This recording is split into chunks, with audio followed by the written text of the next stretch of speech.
In this video, we'll take a closer look at the feeder schedule and how to unlock its full power.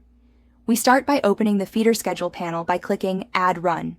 Let's begin with the most efficient option, the Upload Feeder Schedule button. This allows you to import a pre-filled Excel sheet and use it instantly. Now, let's go through the fields available in the panel. ID. This is a unique identifier for each run.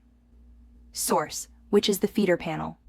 The plugin automatically detects all electrical panels from your Revit model. Load, the panel that's being fed.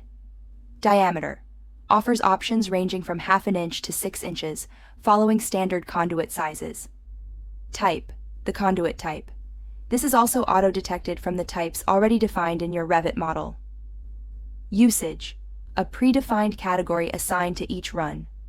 Each usage route is color-coded, making it easier to visually distinguish between conduit types. Next, let's look at the icons. The plus icon lets you add a new run manually. The copy icon duplicates an existing run. The trash icon deletes a selected run. Our schedule is now ready. Let's click OK. This displays the feeder schedule on the canvas, allowing you to preview and make adjustments before generating the routes. You'll also notice the color coding, which, as mentioned earlier, is based on the usage types we selected. You can also save your schedule for future use by clicking the download icon and selecting where to store the file. And that's it.